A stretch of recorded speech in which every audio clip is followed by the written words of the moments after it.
Welcome, everybody. It's the latest edition of the Ultimate Cleveland Sports Show. You see everybody there, Mikey McNuggets, Jason Lloyd, G. Bush. Jay not here today because we are doing the show from home. The Ultimate Cleveland Sports Show has been affected by the snow and terrible conditions, and it's one of those rare times. We've very rarely not gone to the studio, but it's been brutal, guys, the last 24 hours. How's everybody doing today? Good, man. It was nasty outside. Still nasty outside. Yeah. Crazy work. I'm an official snowblower now after the last 24 hours. It's funny. Did you just get a snowblower?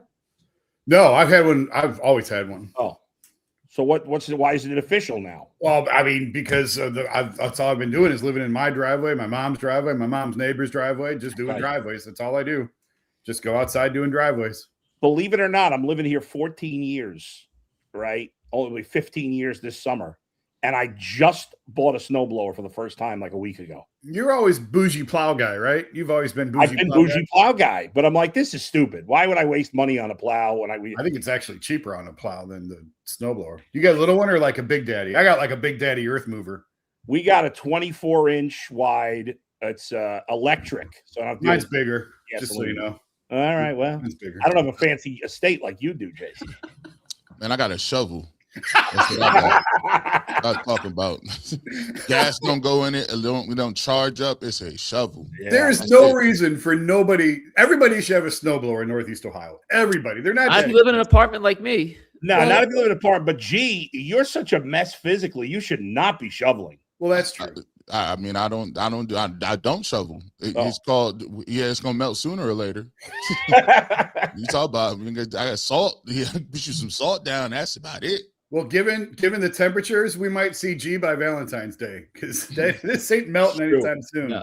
That may be the next time the kids have school. I mean, they've been off. What I think today's the fourth day in the last week and a half they've been off, and they might be off the entire week because the weather's supposed to just get worse in terms of temperature. My kids aren't even excited anymore over snow days. They're like, yeah, all right, whatever. Yeah, it's common practice now. Yeah, and before we roll, I guess I'm part boomer. I need somebody in the chat for like first time ever. I'm asking for the chat. Oh Lord. Somebody tell me how to mute notifications on my laptop so this thing stops dinging. Because I have it on Do Not Disturb, and I can't figure it out. And I don't want to sit here and listen to this computer ding for the next 2 hours. But I can't mute it because I won't be able to hear you guys. Yeah, that's weird. I'm seeing the chat, but I'm not getting dings. I don't see it. Somebody just – I don't even know where the chat is. Somebody just yell if there's a solution of how you mute this. Ant will text you when someone in the chat alerts us to the best way to get to. But we got a lot of stuff to cover today. We're going to talk about Udinski. Wait, before we do, Mike, it's Udenski, by the way.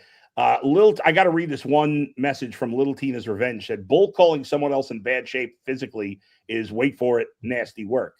Now, that's true because I'm in terrible shape physically. I'm in worse shape than G. Bush.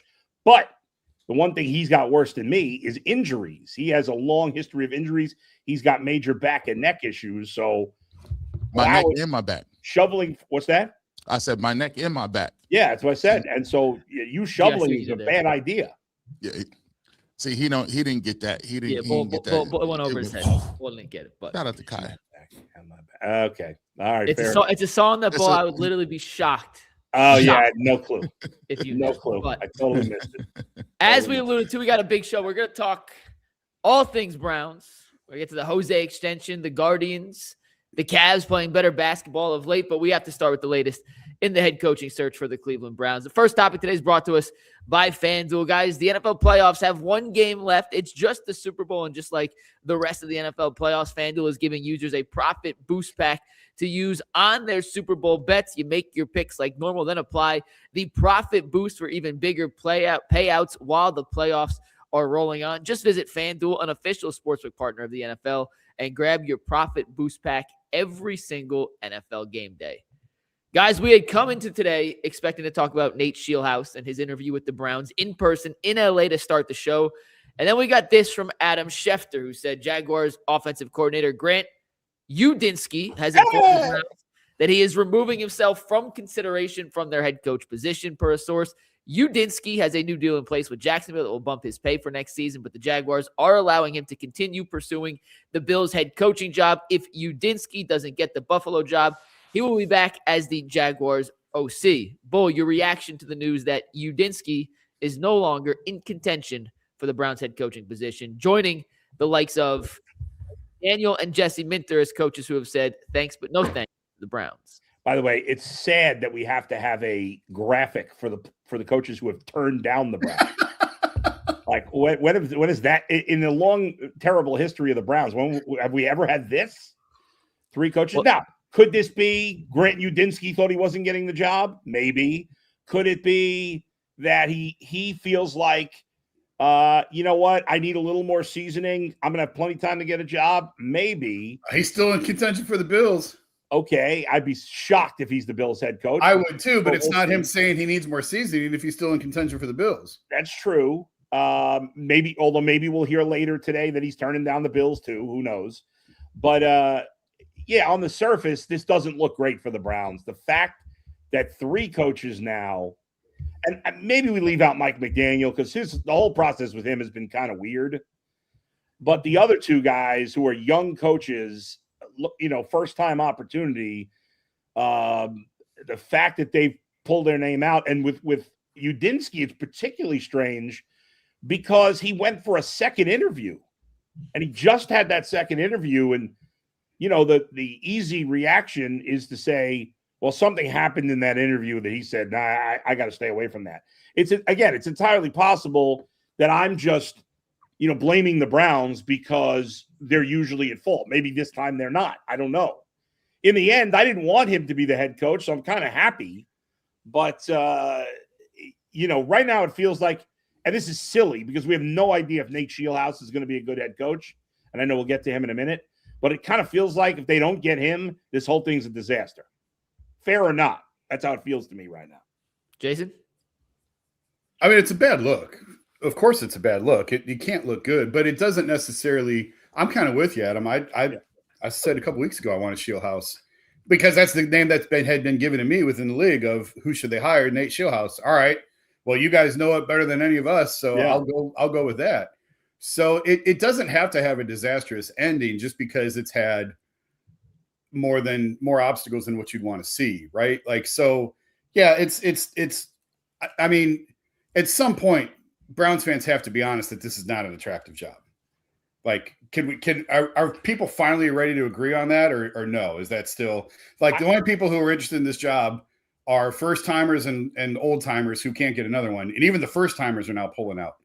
So like, but again, that doesn't mean that has to end tragically. You can still come out of this with a good coach. And we'll see if they close the deal today with Sheelhaase or not. The way that this is kind of gone, I tend to think that was their guy all along. They're going to say that now, regardless if that's who it is. They're going to say that's who we wanted all along.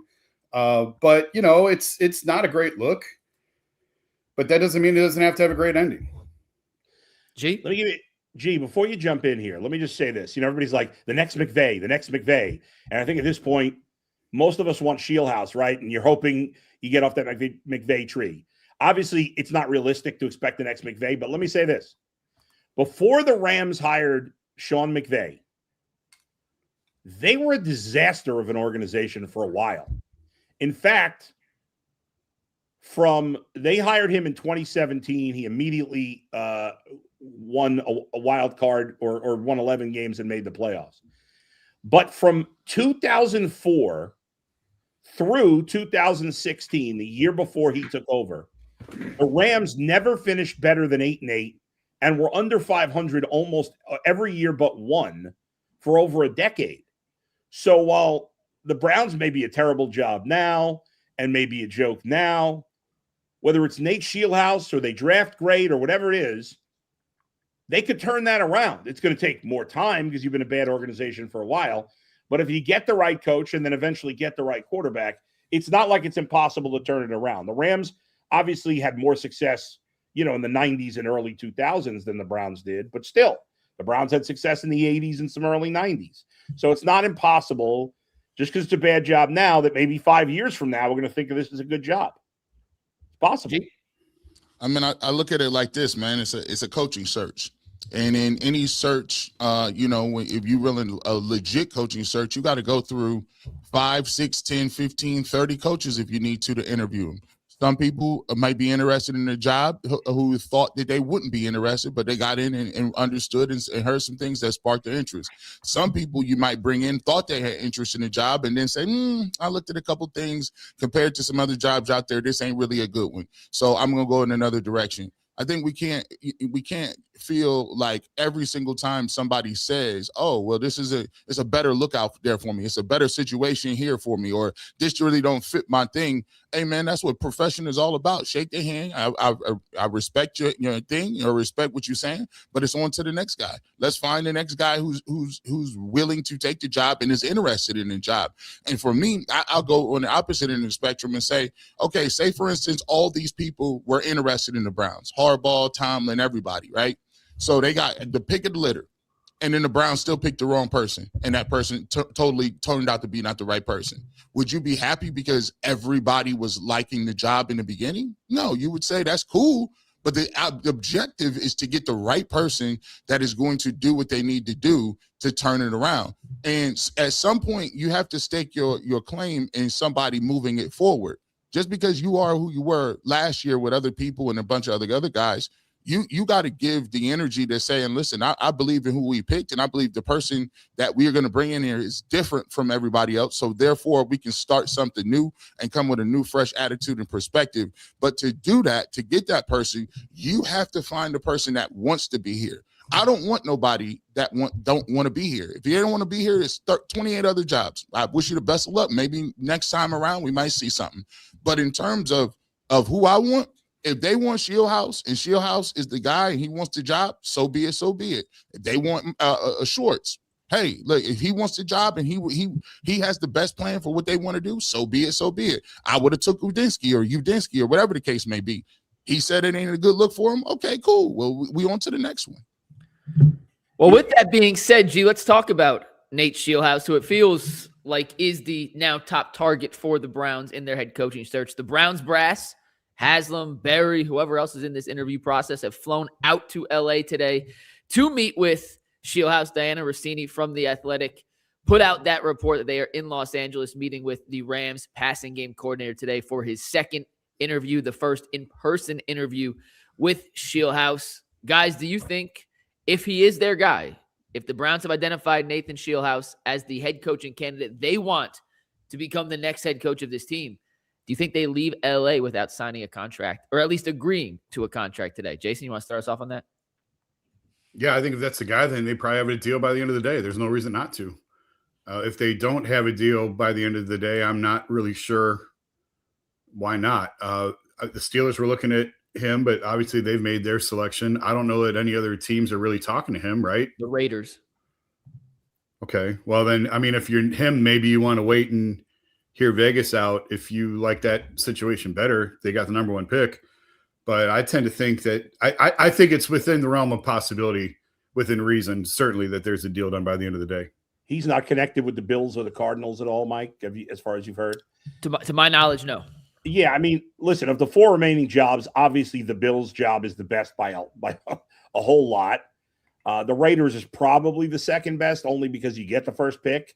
But I guess if you don't think Fernando Mendoza is any good, then really the other three jobs are pretty equal. You know, the Browns' job, as bad as it is, so is Arizona, and I guess so is the Raiders. If you don't like Mendoza, if you don't think he's going to be a good NFL quarterback, I don't know that it's much better. But yeah, I mean, unless it's Sheelhaase that's holding it up.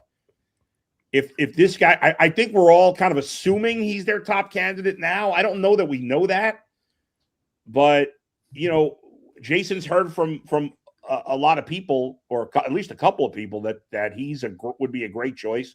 We've talked about the fact that the coaching tree of McVay has been excellent. He seems to fit, you know, the kind of things the Browns want to do in terms of, you know, he's being okay with analytics.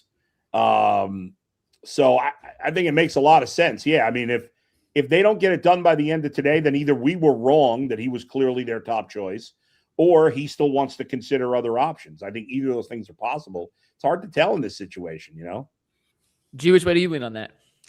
Yeah, if I do believe, is this the first candidate that they flew out to see?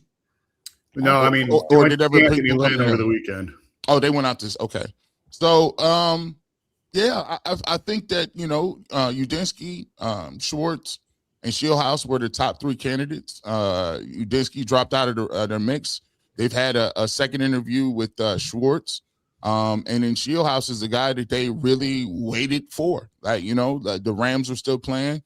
They waited for him. I think he really mixes when you watch some of the stuff. I did a little homework, and obviously not homework meaning like I talked to anybody. I just looked at some of his interviews and some of the stuff that was out available about the way he talks about the game, his personality, his energy. He seems to be a guy that I can see vibing with Andrew Berry, vibing with some of the things. Obviously, as the passing game coordinator, he does come with a set of set of skills and actually an eye for offense. And that's what the Browns are looking for, right? They're looking for a spark offensively. And I think that would be very attractive to Jimmy Haslam. I think it's attracted to the front office in terms of getting somebody who was entrenched in that passing game with the Rams to be able to bring some of that knowledge and some of that expertise to the Browns. Now, if in this circumstance and situation, if he does turn him down and say, hey, I want to take a look at some other places or whatever, then, I look at Jim Schwartz and say, that's the fallback situation. But even if they go back and forth with Sheelhaase, I do think that they'll still be patient with him in terms of the hire. I think they'll just let him go, talk to some other guys. Hopefully he gets a counter offer to come back. But I do think if I was asked myself, I do think he is probably the number 1 dude on their board. I think he's moved ahead a little bit of Jim Schwartz in my mind.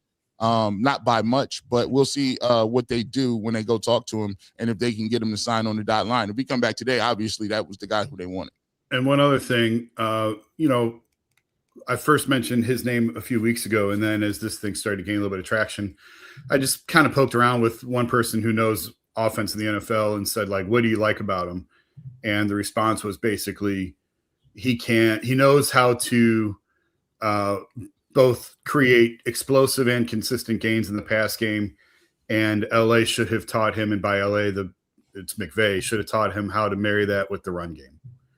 So they just feel like it's a well-balanced offense, and you can create some explosives, can create just consistent, just stay ahead of the sticks, and marry it with the consistent run game. And we'll see. The thing that you concerned with any of these guys, it was my biggest concern with Udenski and still a huge concern with Sheelhaase.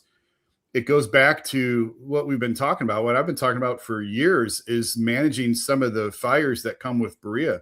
It's not about play calling. We want to make it all about play calling and what you want an offensive genius in there. And I get it. I get it. But the Browns job is different than a lot of other jobs. And it comes with a little bit higher level of nonsense than a lot of other jobs. And being able to manage the day-to-day to that is as big or bigger of a job than anything else. And, I think I mentioned it on Friday's show, but, Mike Pettin sort of told you that it's when you're an assistant coach, it's 90% coaching and 10% everything else. And then when you're the head coach, you get a lot of things that come across your desk and you're like, that's my job. Like, I have to worry about that. Yeah, you do. And in Berea, that just seems to be amplified a little bit more. So is he ready for that at 35 and coming from a pretty stable, structured system with Sean McVay and the Rams? Is he ready to be a fireman? That's the part I have no idea. And we'll get to it a little bit more when we talk about like the stuff that came out of Pelissero over the weekend. I got some thoughts on that, but it's just what kind of leader is he, and can he manage multiple fires? We have no idea until you're in it. So watching the Rams-Seahawks game yesterday, knowing the Browns were as interested in Sheelhaase as they are, I kind of paid a little closer attention to some of the route concepts and just kind of play overall passing designs that offense comes up with. It's impossible to tell how much of that is from McVay's mind, how much is a collaboration between McVay, Mike LaFleur, the offensive coordinator, Sheelhaase, the passing game coordinator. It's probably a combo of all the above, with McVay being the overarching, the number one voice in the room. They run some creative stuff, G. There's no doubt about that. And by the way, Seattle does too. And I know Clint Kubiak didn't get an interview in Cleveland. I'm not quite sure what his status is as a head coaching candidate around the league for the other 4 openings. But Seattle had some really creative ways of using Jackson Smith and Jigba, especially on that scissors route when he lined up in the backfield to get him to, with the receiver taking the low curl, draw the defense in to have him slip behind. I hate to say it, but watching that game just confirmed my thoughts of all season. We were watching the Browns play a different, it wasn't the same sport. Like we were watching a different sport. That's what happens when you have different talent. offensive rules. And it obviously helps with the quarterbacks where Sam Darnold, who played excellent, and Matt Stafford, who played excellent. But if Sheelhaase can bring some of that creativity to Cleveland and they can figure out the quarterback situation, whether it turns out to be Shedeur and or somebody else, it's a kind of fun style of football I think a lot of people in Cleveland have been craving for a while. But it's hard to do that when you don't have talent, which they don't. That's why I said they got to figure out the quarterback situation. Yeah, not just the quarterback situation. There's a lot more to figure out. I mean, obviously that's the biggest thing, but there's a lot more to figure out. Those teams that we saw last night are both loaded all over the place. You know, they have good talent everywhere. You got the Brown. It's not just the coach. First of all, as you said, that's a lot of steps to take to say, you know, Sheelhaase is behind an OC and the offensive head coach. I didn't say that was all him. It's a culmination of 3 offensive minds, though, and the other coordinators or the other position coaches. Right. But I like the energy. I'm all for bringing it. Like, here's another thing too. You got to have players, but your players got to get better also. You know, the guys that you got in your organization, they have to take steps. The guys that you have, you got to continue to develop. You got to add new pieces and parts to it. You know, it's a whole. It's when people talk about culture, that's the culture. The culture isn't just discipline or holding people accountable. The culture is, are we getting better or are we getting worse? Are we finding guys that fit what we're trying to do? And are those guys consistently striving to get better over a long period of time? And so if you do have guys that, you know, aren't as solid as you would like them, are they getting better? Is your coaching staff getting them up to speed where now your floor is raising because guys are getting better on your roster? So I like the creativity. I'd be interested in seeing if he is the head coach, how does that affect, you know, a situation where he's not calling plays now? So does that mean we've had issues here with first-time head coaches calling plays? Is he going to call plays? What does it look like for the offensive coordinator? What are we doing with that? You know, does he get a play caller who is seasoned? Or is it a guy that we don't know much of? So I think that goes into the situation as well. If he is the offensive head coach, what is his role going to be in the day-to-day operations? It's fair to ask. And it seems like if Sheelhaase is the guy, Jim Schwartz would most likely stay on as the DC. At least that's what the reports kind of indicate. Jason, I see you're nodding your head. Is that what you've heard as well? I mean, I mentioned this last week, but early on I sort of dismissed the Schwartz stuff and said, you know, I think we're making too much of it. I'm sure they're not actually forcing him on these guys. No, they are. With the young guys in particular, they were. Like it's pretty much known as, if you take this job, Jim's going to be your DC. And you can do that with young guys because they haven't really built out enough relationships to build out their. I mean, who's Grant Udinski going to hire as their DC at 30 years old? And Nate Scheelhaase, who's not been in the league for very long. How many connections does he really have to have a DC he wants to bring with him? So you can kind of push around guys like that. And I'm not saying I agree with it. I think it's a mistake. I think it's wrong. But here we are. So, yeah, I think that they are very much sort of forcing Jim. And I that's the other thing that you've interviewed Jim twice now for the head job. If you don't give it to him and you bring him back as the DC, you have a recipe for it feels like a power struggle. You hope it doesn't come to that, but it wouldn't be the first time that's happened in that building. But you hope it doesn't come to that. Would be the best way that I would say it. I mean, Schwartz is how old? Schwartz, 59. Ridiculous. It's just ridiculous. How old 59? is he? He's around there. So he's 25 years older than Nate Scheelhaase, if that's the case. I'm looking up his age right now.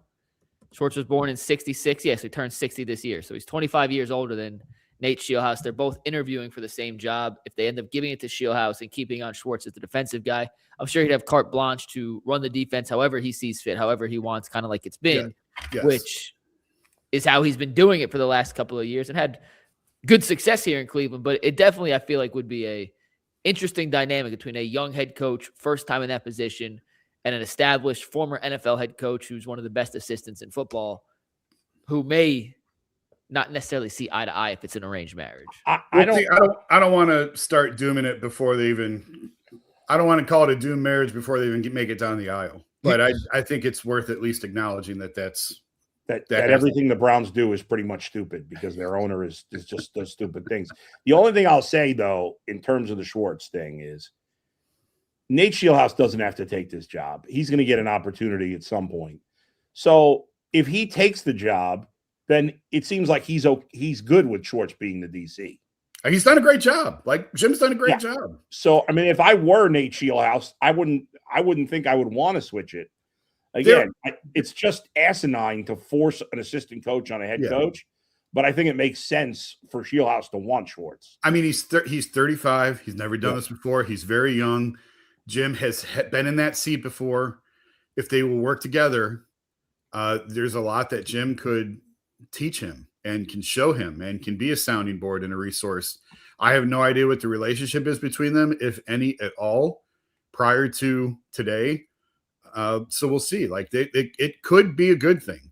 I agree with you. I don't know that it's not that it's a bad thing to keep Jim Schwartz. His defense has been terrific. Right. It's just the idea that this is the way it is, and if you take this job, you have to bring him along. I just don't. I don't like that. I don't like that at all. But the Falcons did it with Kevin, and they kept their DC and they wanted to keep him in place. So it's not like this is the first time it's ever happened. I think sometimes it's about the way you phrase it and about the way you position it and couch it. If you come in and say you got to keep this person no matter what, or you're not getting the job, obviously a lot of people would balk at that and be like, man, you just gonna force me to take this dude and this ain't even, I don't get no say so in it. However, if you're a smart, intelligent individual and you're getting into a position where you know there's going to be a bunch of new things and different pressures coming from everybody, everywhere, you're supposed to look at certain things as, advocates, right? That's why they have you take personality tests, right? I need to know what the personality of Sheelhaase is, and I need to know what the personality of Jim Schwartz is, so that we understand that, hey, is Jim going to still be able to play nice with a younger guy or a younger coach, even though he didn't get the role? And so I look at it as, if I'm coming in, hey, I already got something that's over there working. They already know. Half of it is like this. If you can get Jim Schwartz to buy in to who you are, and you can do that, then all of a sudden, by default, you got everybody on the defense buying in, because you know why? They trust him. So if you trust me and they trust him, then you don't have to do things where now you have a group that you're bringing in. You might not have the Rolodex in terms of the names you want. You might have to pull some guys from different other places. And now you got a complete rebuild, start over, where you have to establish yourself as an offensive coordinator, establish yourself as a coach. And you're going to need to be doing some things where people can buy in early, like wins and different. Now you got a side of the football. You can concentrate on what you need to concentrate, and that's getting seasoned as a coach and trying to figure out the best way to get this offensive game plan working. And like you said, if they aren't going to make no moves, all his time and energy should be focused on, hey, let's talk about these quarterbacks in this quarterback room and getting somebody up to speed. Let the professionals over there deal with the defense. And I'm going to stay over here because this is what I've been tasked to do with. Now, as we grow, obviously, he'll get more seasoned in other areas and he can be able to take on more responsibilities. But I see it as a positive. I could go to Jim. He could be my advocate. And he could be my voice in the defensive room. I like it. All right, Mike, there is one other candidate we haven't talked about who just got in the mix this weekend. Well, we're going to get to him in a sec. Before we do that, I wanted to show a winning FanDuel ticket from our guy, Darren Smith. He saw the massive win last week, said, I got to one-up it. He had a 4-part different game parlay where he had Okongwu making 3 or more threes, Precious Achiuwa with 8 rebounds, Siakam 6 assists, Cedric Coward 3 threes, bet $5. Darren won $1,473.40. The biggest one we've seen Darren send in yet. So shout out to Darren. If you got winning FanDuel tickets, make sure you send it in so we can feature them on the show. Bull, you alluded to it, but Anthony Lynn was a surprise interview candidate with the Browns on January 25th. They tweeted out that last night on the 24th, they completed a head coach interview with the former Bills head coach, Anthony Lynn. Jason, on Friday, we talked about the Browns Rooney Rule approach, and you said you didn't think they would bring in anybody as just a throwaway interview to be Rooney Rule complacent. So if Nate Scheelhaase was their guy and they met with him on Monday, they could hire him and just pay the fine. Do you feel like the Anthony Lynn interview was a legitimate head coaching interview, or was it more something to be Rooney Rule compliant for today's meeting with Nate Scheelhaase? We'll find out. We'll find out if he's part of the staff in any way or not. I said that I would rather than pay the fine, just pay the fine. If you hire Sheelhaase. Now, if they were going to hire Udenski, which obviously they're not going to now, that's a little bit different of a case. But if you're going to hire a minority, I thought it was silly to go through the charades of bringing in a guy who knows he's only there to comply with the rule. And I didn't like that. I still don't like that. I think the Browns handled that process. I know they got killed for it last week. I thought that was nonsense. I didn't think they should have been killed for it in the way that they went about handling it. And if they hired Sheelhaase and they weren't really interested in Anthony Lynn, then shame on them. Pay the fine. Just pay the fine. The NFL is not going to strip you of draft picks for hiring a diversity candidate. Think about how stupid that is.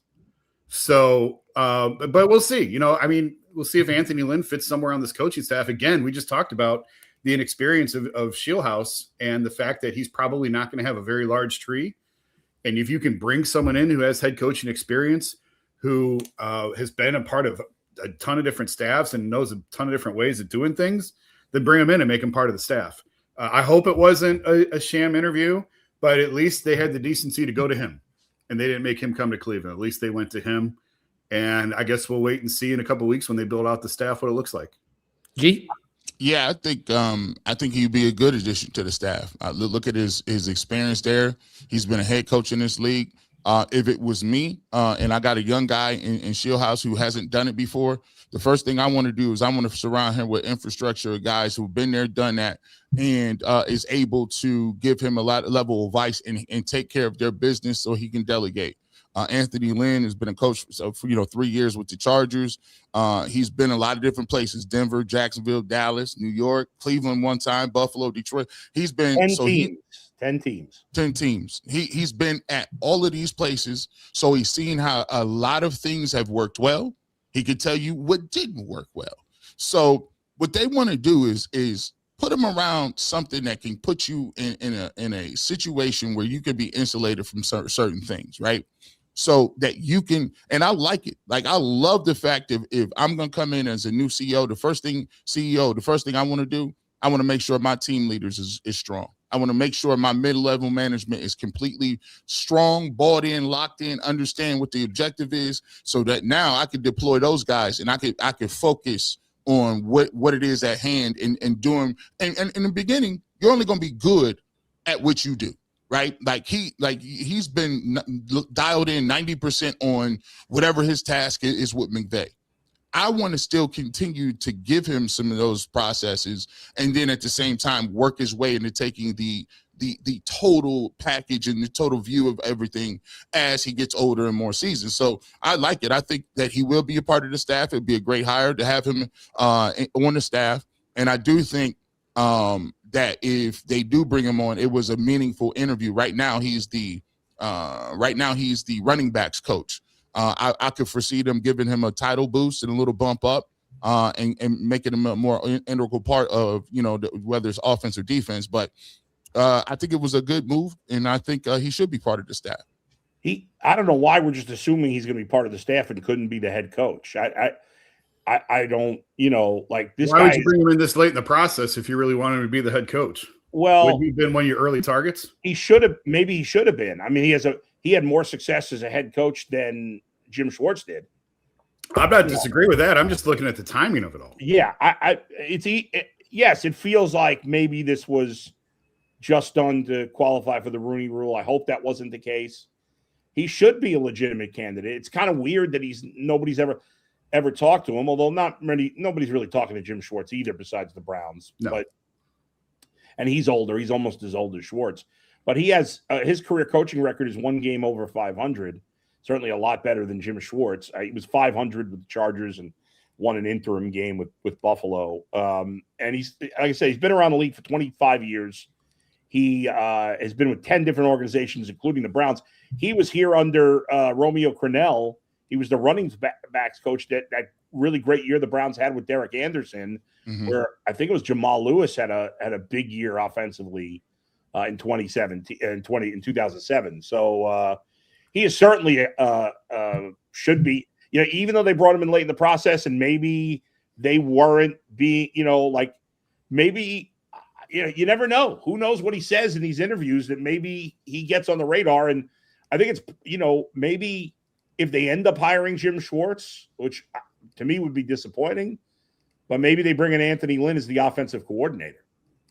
I mean, he's worked on offense his whole career. So entirely possible. Here's the one thing that I don't know if, as you talk about like Sheelhaase and his Rolodex and his contacts and everything, I hope he has somebody. This is one thing I've learned from doing this a long time. Every coach, it doesn't matter the sport, needs one guy on his staff that he knows has his back. Yes. Under any circumstance. He's not out for his job, because that happens a lot. It happens more than people realize, that you get guys that are trying to undercut and they're trying to climb, and they'll throw the guy under the bus, and they'll you need one guy that has your back no matter what. Terry Francona had it for years in baseball with his bench coach. Ty Lue had it with Larry Drew. Mike Brown had it with I forget the guy's name now. God, it doesn't matter. But you need Who's Atkinson's guy. What's that? Who's Atkinson's guy? That's a good question. I mean, it was a guy that's with him from Brooklyn. I'm drawing a blank on his name right now. He's been with him every stop he's been. Okay, there you go. So every coach needs it. Yeah. And for Kevin, actually, I think it was Callahan for a while. I think it was Bill Callahan for a while was sort of his guy. Trevor Hendry. Sorry. Okay. Trevor there you Hendry. go.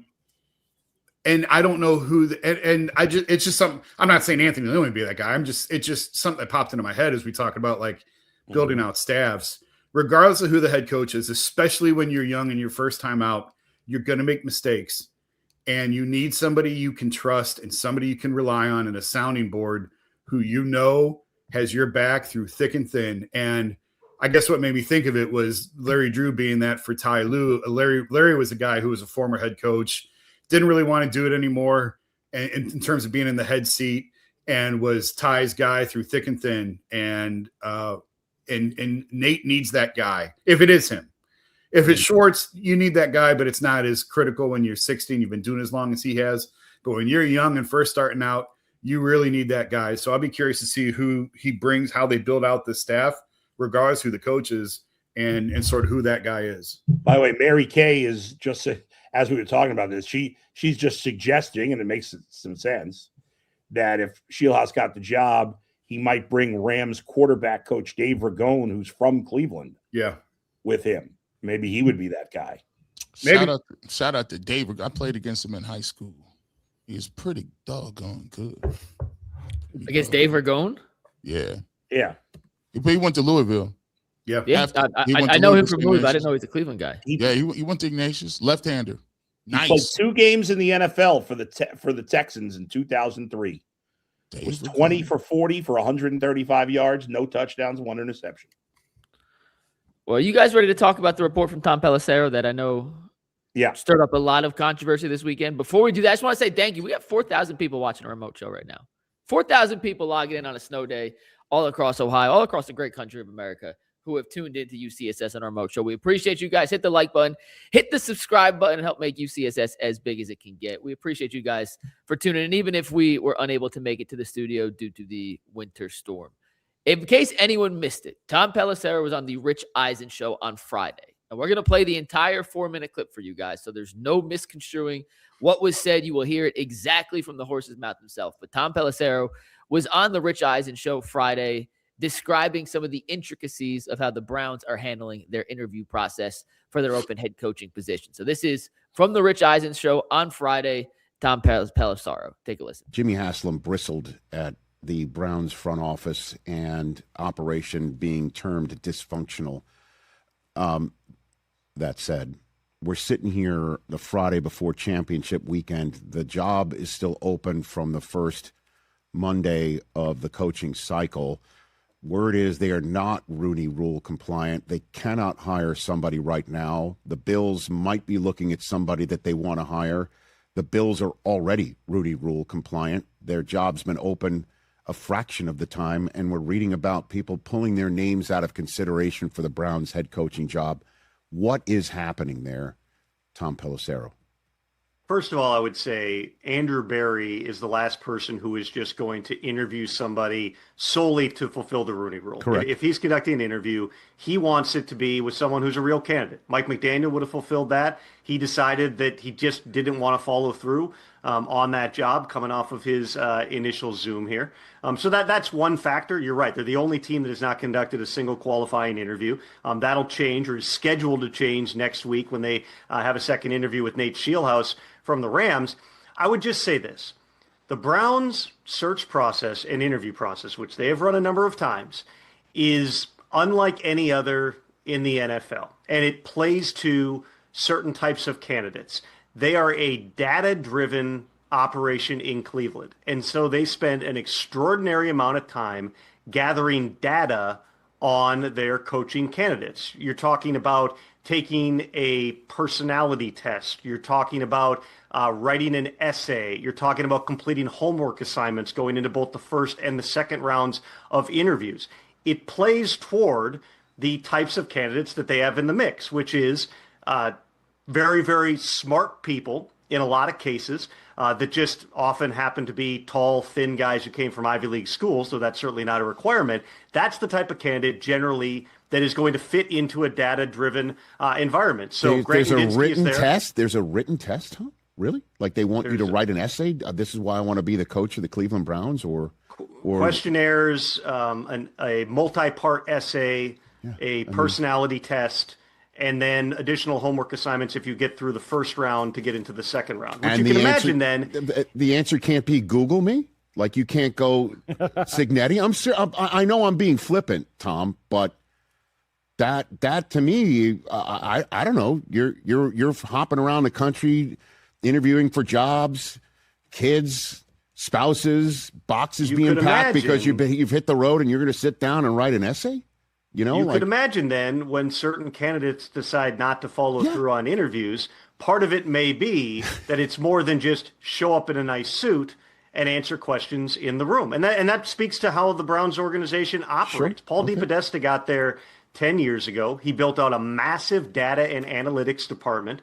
Those people have a strong voice in everything that the Browns do. There's a lot of time that is consumed once you're on the job with those conversations. And so the interview process is kind of a preview of that. So we'll see what direction their search goes. Again, Grant Udinski, Nate Scheelhaase, two big brain dudes who, again, happen to be tall, thin guys. Nice. They both are in the mix. Udinski's there now. Sheelhaase expected to interview on Monday. If it's not one of those two, then the other candidates that we know of as of right now are Jim Schwartz, who's the defensive coordinator, who they want to keep regardless, and Todd Monken, who does not fit in any of the categories that I just mentioned, other than he's a very intelligent guy who's run successful offenses in the NFL. I would tell you, Rich, the sense is the Browns are very intrigued by the Udinski and Sheelhaase possibilities because they're both guys who are, Grant just turned 30. He's in his first year as the Jaguars OC, but he's unbelievably brilliant. Sheelhaase is in his mid-30s, was at Iowa State most recently with the Rams. Those guys fit the pattern. If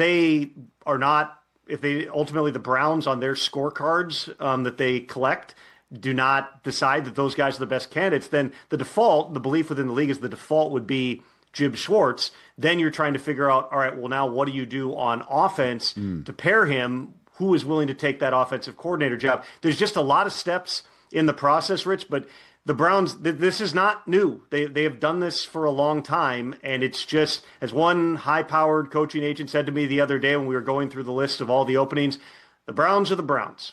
Their process is different than everyone else's, and we'll see where it leads them this time. So, Bull? The Browns is the Browns. What do you make of that? Well, listen, it's easy to pile on and say, well, if the Browns are unique, they're probably doing it wrong. It's probably stupid, and that's probably true. Now, I could argue that, at least for a time, I thought they got it right with Kevin Stefanski. So maybe the process did work with him. The coaches they hired before that, not so much. But in reality, well, I don't know this for a fact, but it seems like they went full data-driven when in 2020 or 2020 when Stefanski and Berry came in. That's when they went all in on the data. So I still probably think it's stupid. If the Browns are the only team doing it this way, it's probably wrong. I also think it's ironic that everybody thinks Andrew Berry loves Shedeur Sanders, and yet Tom Pelissero is telling you, well, they do everything data-driven more than any other team, and the data is not good for Shedeur Sanders. The only thing good for Shedeur Sanders is the eye test. There have been some things that are good, but in terms of the data is terrible. So that doesn't compute. But in terms of just the coach stuff, yeah, I mean, I have a little trouble trusting that the Browns are getting it right and everybody else is getting it wrong. Jason? I'm not going to kill them for this. I know, again, it's easy to dunk on them, and people have had a field day punching down on the Browns for a couple weeks now over how this has gone. And you know, part of it is I kind of knew that they were going to struggle with this coaching search. I told you guys that. There's a lot of people that are going to be turned off by this job. But in this instance, like, a couple things can be true. And like, if this was the Eagles or the Patriots or the Ravens that doing this, everyone would think it's brilliant and everybody would be copying it. Right. But because it's the Browns, everybody makes fun of them and laughs at them and says, oh, it's just the Browns being the Browns. The reality is, if they're following the same process that they followed in the past, that's the process that led them to Sean McDermott and Kevin Stefanski. And instead they hired Hugh Jackson and Freddie Kitchens. So the process played out. I don't think now, would Sean McDermott have had the success here? No, probably not. But that's what this process pointed them to, was Sean McDermott. And then Jimmy went full Jimmy and hired Hugh. And this process led them to Kevin, and Jimmy, or Dorsey, went full Dorsey and hired Freddie. So I don't know that necessarily it's a bad process. I knew a little bit about some of the personality tests, like some of the homework and stuff like that. I'd never heard that before. I don't know. I mean, Tom's really good. I'm not disputing any of Tom's reporting at all. But I poked around. I reached out to a couple of executives in the NFL and the NBA to sort of say, like, hey, is this normal? Do you guys do this? And I got a little bit like, yeah, we do a little bit with personality testing and stuff like that. With the Browns, you also have to look at are they going to make John Harbaugh do homework and fill out a personality test? You kind of know who John Harbaugh is, right? That's true. You know who Jim Schwartz is. But some of these guys, like, who knows who Grant Udinski is? Who knows who Nate Scheelhaase is? Like, when these guys are real young like this, you kind of need all the information you can get. And the best answer I thought I got was, like, data's good, data's important, but it kind of looks like, and this person was by no means ripping the Browns. This was not a making fun of the Browns. It was if you're doing all this, I'm not sure that you know what you're looking for, because it's hard to find leadership on a test. Leadership, you're not going to be able to evaluate leadership based on answers on a piece of paper. Like, you kind of have to see it. And as we talked about, leadership is a big part of this job, and sort of managing the fires that come with being a head coach. And it's hard to quantify that on any sort of test. So I'm not going to kill him at all for this, because I think it has borne fruit in the past doing it this way. And so I hear what they're saying. Like, I don't know if they know what they're looking for, but at the same time, I think the process that leads to Sean McDermott was correct, and I think the process that led to Kevin Stefanski was correct. So I'm not going to kill him for it. Jeep.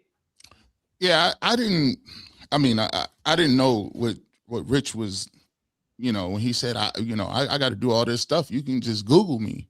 I'm like, well, the NFL has shown you for years and years and years that they do this all the time. Like, regular players come to the combine. You know what they do? Interview. Yeah. You know what they do? Personality test. You know what they do? Training. They run. They do a mix of different things. As a matter of fact, one of the things people talked about with Shedeur Sanders was his interview process. He said, hey, we gave you a playbook. The Giants gave you a playbook. You were supposed to find the incorrect notion or incorrect play in the playbook because we put some faulty plays in there to see if you really had digested it and talked about it and looked at it. And he didn't know what the play was. He didn't. So that moved him down. His interview process alone moved him to the 5th round. So the reality is the NFL has always been about showing people and being about, hey, putting you through a battery of tests. Not only that, but they ask you crazy questions. You know why they ask you crazy questions? Like, hey, what sexual orientation is your mom? Because they want to know what your temperament is, your disposition. If you are a first-time coach, you've never called plays, you don't have a Rolodex of people who can vouch for you. You just got here 5-6 years ago, and I'm going to make you the de facto leader of my organization. You're damn right I'm about to send you a personality test. You're going to get a math test, an essay test. If you're ready, you can just throw it in Chat GPT if you just want to just say it. Like, here you go. Change a couple things right there.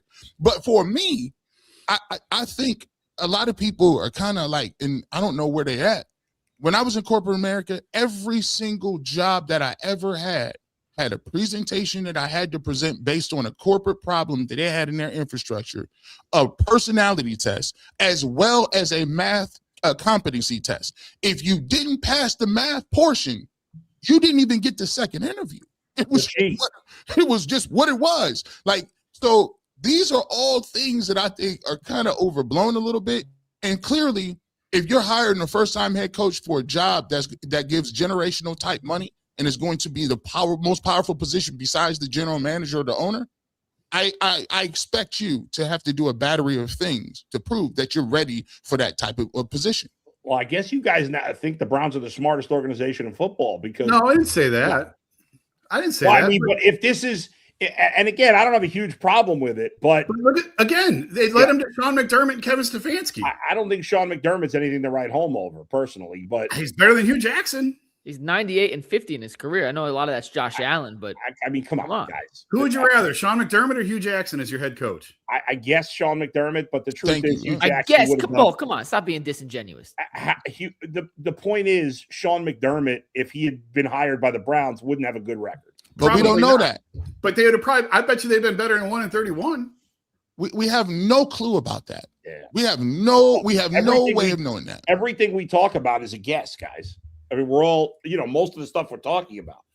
So the Browns have a process that's unlike any other team.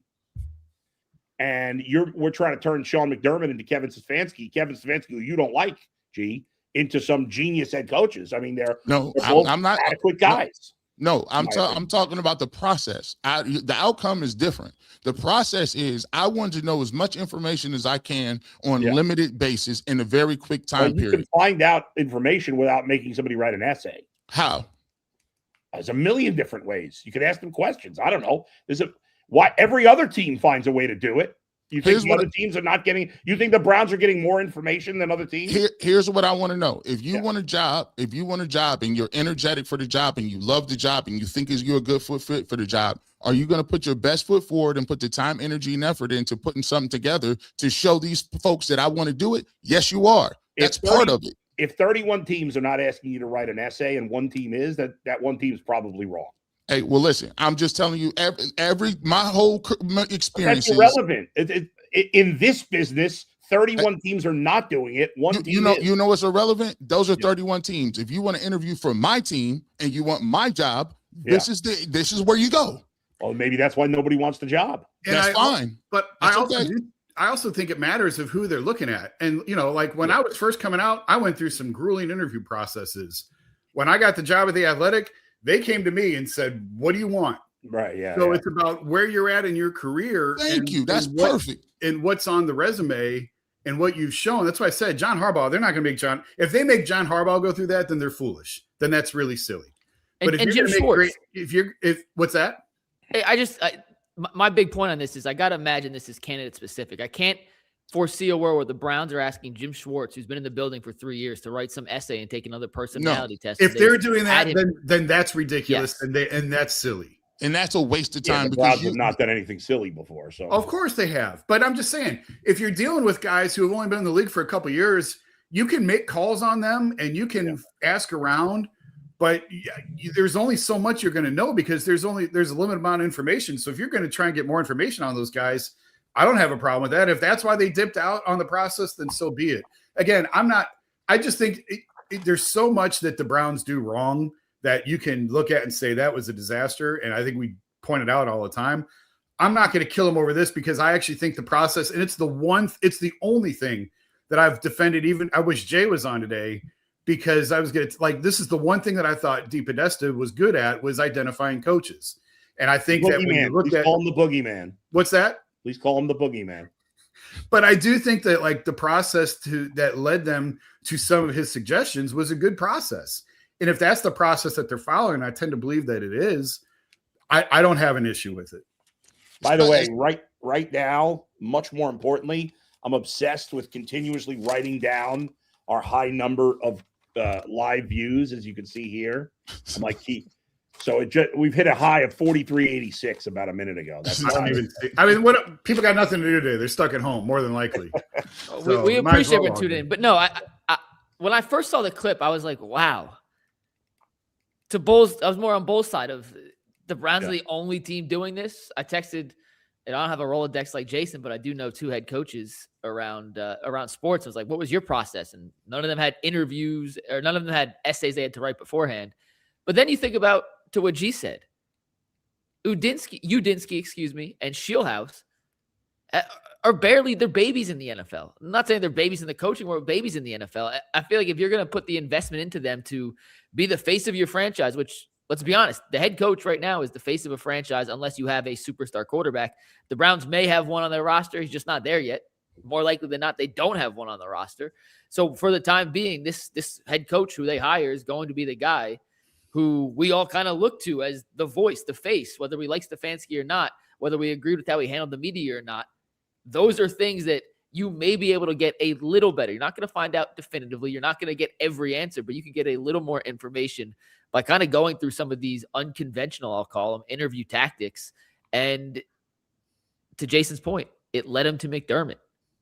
Jimmy went against the grain and they hired Hugh Jackson. It led him to Stefanski in 19.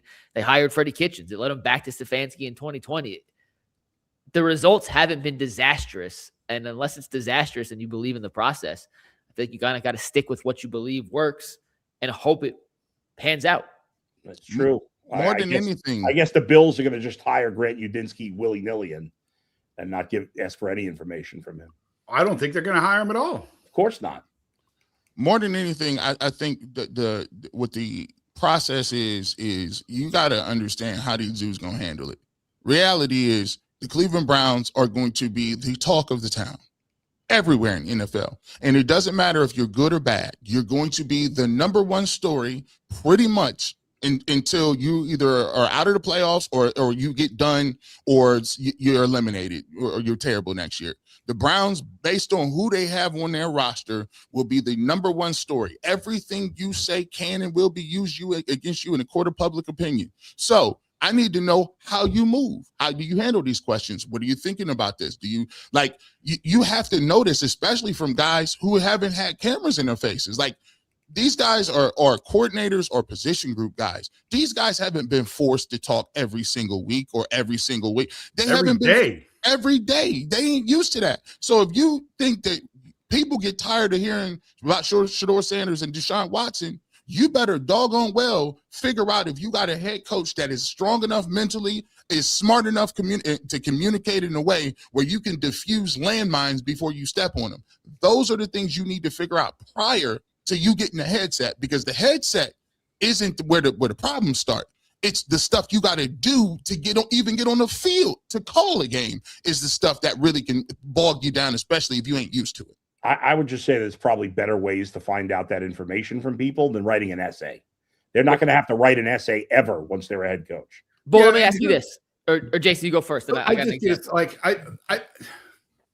don't know that we know write an essay. Like, are we sure that they are actually having to sit down? I'm just going based on what Pelissero said. I know. I do think that their process is probably unique and different than everybody else. I don't know. Is it a double spaced 1,000 words? Cite your sources I don't know. But the only thing I would reiterate is I thought it was a good point that a paper is not necessarily going to show you who a good leader is. No. And so in that, I think you have other work to do, but information is not a bad thing. Of course not. I don't think it's a bad thing. So right. this is a basketball coach, but I happen to be very good friends with a head coach of a professional basketball team. And he was hired in the last 3 years. And his interview process went like this, Bull. And I'm just curious, show you the two different ways. And if we're going to take Pelissero's word for how the Browns do it versus how this other team does it. So he had 2 virtual interviews, basketball Q&As. They asked him to present his philosophies, how he'd run an offense, how he'd run a defense, et cetera, et cetera. Mm-hmm. He came down to being one of the 2 finalists for the job. This team flew both finalists to the city, did not tell them what to, they just said it's going to be an all-day thing. Yeah. Come ready.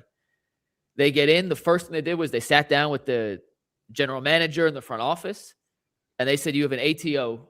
There's 2.5 seconds in the clock. We need a bucket. Draw it up right now and explain why, who's where, and why you'd run it like this. That's standard in NBA interviews. Then they went out to the court, and they had a developmental league player and said, put him through a 20-minute workout right now. It's shooting, defense. That makes way more sense. And it was all in person, on the fly, no preparation. We want to see how you react in the moment to those kind of situations. And then they kind of sat down and had how would you handle situation X? How would you handle situation Y? If this player got arrested, how do you as a coach handle it? Yeah. And that was the 3-part in-person session for their interview, and they ended up getting the job based on how they did. Would you prefer Bull in that scenario? I know it's football to basketball. I think that makes a lot more sense than writing an essay. But whatever. It's not that big a deal. I don't need to go on and on about it at this point. And I'm sure that part is also part of the process. I mean, in the NBA, Mike and I have talked for years since the invention of the show.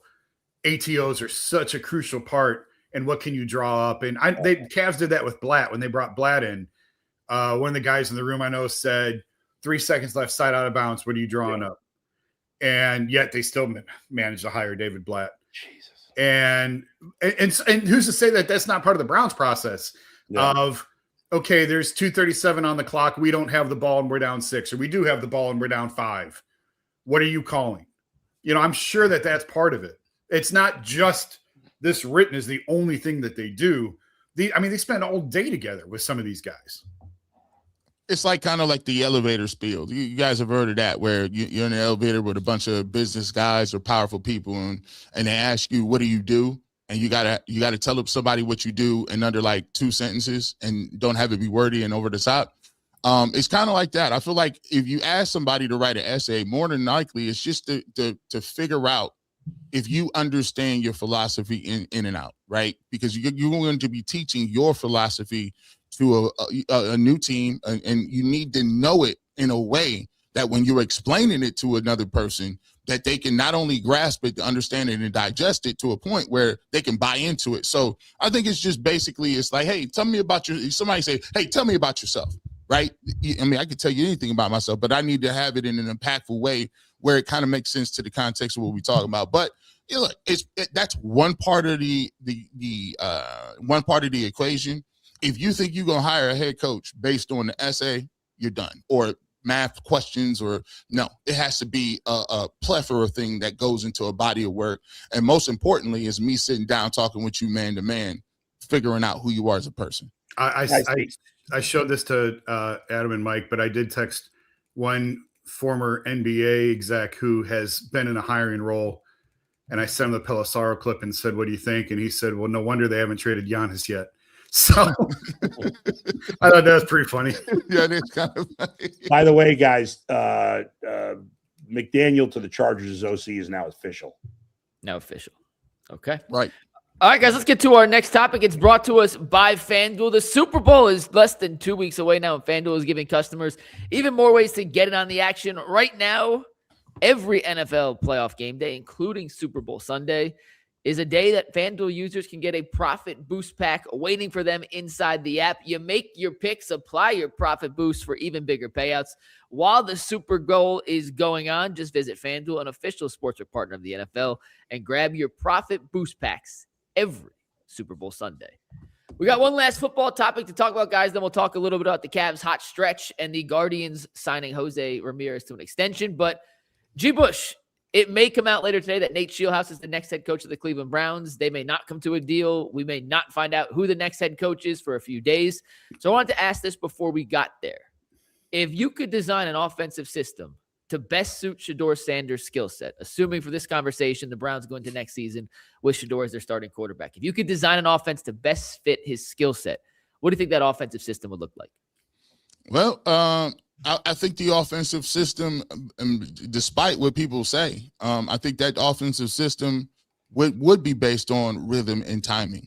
One of the things that I would do is I would come in, and as I looked at Sheelhaase as we watch these games, you take a look at what they're able to do. They're able to use motion and different things to scheme people open. But the thing that really helps them out is their offense always seems to run very well on time. They do a good job of hitting guys on the third step or the fifth step. Guys are where they are supposed to be. I think that, half of the process of a young quarterback is understanding when you need to play on rhythm, and then when things do break down, add the element of I can play off track too. The problem is sometimes when the game is fast, and sometimes when you don't have the level of people around you, you're forced to play a lot outside of structure or outside of rhythm and timing, because there's a piece of the puzzle usually is off. Or hey, I was supposed to get a little bit of time here. Right guard, right tackle. Problem. Or we were right where we needed to be on schedule. It's 2nd and 4 up, offsides, false starts. Now you 2nd and 9. Those are the things. Wide receivers not being where they were supposed to be on certain routes. So for me, I think timing is the key. And then I want to accentuate the fact that he can move. I thought he moved a lot better than people gave him credit for. So I want to see more things and move in the pocket and some things like that, getting them out on the rollout and different things. And then I do want to accentuate also the ability to throw the football downfield. If you look at it and you take a look at what he was able to do, he threw the ball down further than most quarterbacks do in the league. And he threw the ball with a nice touch and deep ball when you have Isaiah Bond. He threw some stuff to Jerry Jeudy. So I want to mix that in. And the thing that I think is going to help them the most is a solid, solidified run game. A run game in which you can still do some things. People talk like Kevin Stefanski. One thing that Kevin Stefanski did well in his early tenure with the Cleveland Browns was play action.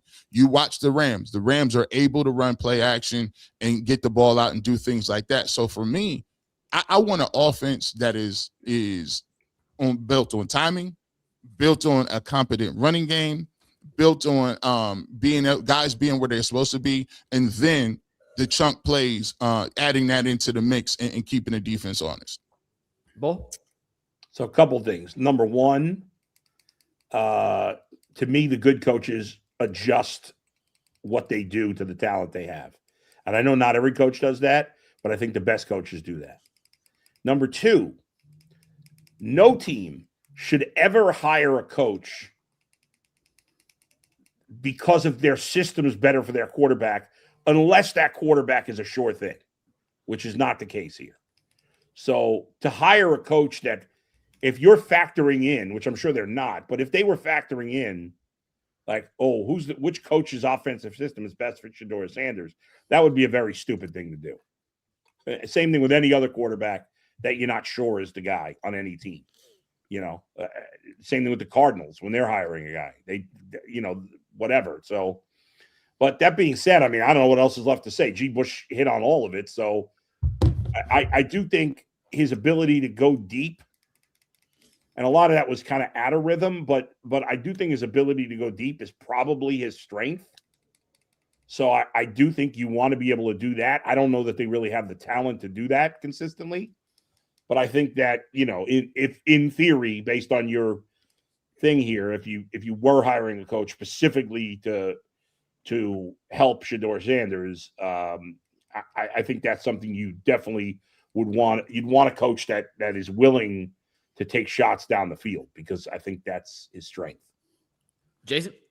I mentioned this a couple weeks ago, but I talked to a coach who worked with Daniel Jones at one point in his career, and he said the guy I was talking to was not a big Shedeur fan, but he said if you're gonna try and make it work with him, I think he has to be in shotgun 90% of the time and run a lot of RPOs. And Shedeur's got to get the ball out faster. And there are quarterbacks who hold on to the ball and have success. Deshaun, when he was playing well, was one of them. Deshaun held the ball extremely long. Caleb Williams holds on to the ball longer than almost any quarterback in the NFL. So you can hold on to the ball and have success, but you have to help your line out. And he's got it. He held on to the ball longer this year than I think he had I'm doing this off memory. I think he had the fourth longest time to throw in the last 25 years. Shedeur did. So it's got to get out faster. And one way to do that, simplify the reads, put him in shotgun and run RPO. And you can make quick decisions that way.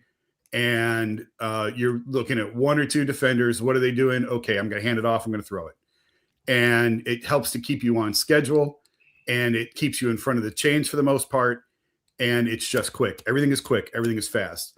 So, and the guy I was talking to said, look at what Shane Steichen did this year with Daniel Jones and how the Colts sort of operated.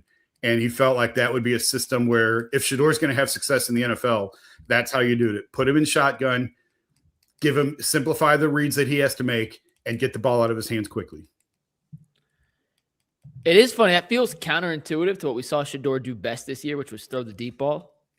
And it's really hard to throw the deep ball, as G's alluded to, if your offensive line can't give you enough protection to allow the receivers to get deep enough to connect on those deep passes. So a lot of the offensive system relies on the talent around you as a quarterback. But to Jason's point, I do think an RPO shotgun system for Shedeur kind of accentuates what we saw him do really well this year, which was if he's locked in on a certain side, you're reading one or two defenders, making the throw. They did it a ton at Colorado. That's how Travis Hunter turned so many of those quick 6-7 yard slants into 60-yard house calls because of the electricity he had as a playmaker with the ball in his hands. And as much as we want to see Shedeur or any quarterback throw deep 100 times a game, I mean, it's just not realistic. So if the Browns can incorporate a quick kind of RPO shotgun system, sprinkling a few deep shots, it also kind of protects your offensive line because it's hard as a pass rusher to get that far upfield if it's getting out of your hands so quickly and there's the threat of the run game involved.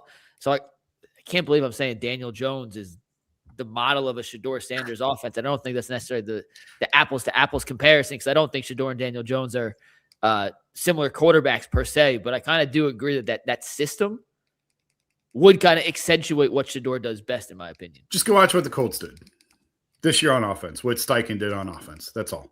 You mean when they collapsed the second half of the season? After Daniel Jones broke his foot. Yeah, he was hurt. Hey, I think I was talking to Sean King on the barbershop. It was like a couple of days ago, and he said something I do think is very important. Whatever it is, and I say this wholeheartedly because this happened with me. When you are transitioning into another coach, right? When you go from one coach to another, you have to realize that like as soon as you get that next coach, you better be next to him. When I talk about next to him, I'm talking about I don't care if you got to go move in. He a young dude, you a young dude. And Sean King said something. He said, "Tell me, I want him to go to the coach and say, hey, teach me the way you think about the game and your expression that you want me to understand and to communicate and then implement." Because the quarterback is the extension of the offensive coordinator who's calling the plays, right? And to be the best extension and to be successful, you want it to be seamless. Like when you see it, the offensive coordinator see it. The way he saw it in his dreams when he drew it up is the way you see it happening on the field. And I think a lot of what Shedeur Sanders and people say, well, how can you just imagine that he's just going to get better? Well, you know, how you get better is understanding the game and understanding, hey, I saw it this time. You can actually go back in your 7 games and you can look at the film and say, ooh, I got fooled right here. Why did I get fooled right here? This coverage, what gave me trouble about this coverage? And the more and more you get the opportunity to see those, I think during the offseason is you solidify yourself because at the end, the coach is going to pick one of the guys and he's going to roll with one of the guys. You want to be the guy that he wants to put the game plan around you, right? Like if he picks, it's different from. I always tell people it's different from when you decide to take a girl to the dance, or the girl dance with that want to go to dance with you. She tap you, say, "G Bush, you want to go to dance with me?" I guarantee you, young fellas, go with the girl that really wants to go with you. I'm gonna tell you, it's gonna work out for you. So you got to be a dude in Shedeur Sanders who, hey, I'm available, I'm eager, I'm ready to learn. I'm ready to learn. Every quarterback in that room, that goes for Deshaun Watson or Dylan Gabriel. It's a fresh start. It's a new coach. It's a new coordinator. It's a new life. You come in with your pen and a pad and start to learn the game from ground zero. I guarantee you'll be better off this year than you were before, because now you have a new perspective. Everybody got to start over from scratch. So I encourage him, as soon as they figure out who it is, you better be knocking on that door and say, what's the playbook? What's the game plan? By the way, what's the chat going to say when the new coach makes Shedeur Sanders write an essay? It's going to be all hell's going to break loose. Oh, no, he might have to do more than that. What you mean? They got tests every day? No, for real. Like, when a new coach come in, let me just tell you how this be working. When a new coach come in, like, remember Eric Mangini was finding people for water on a bus? Do we remember that people was going crazy? I don't remember that.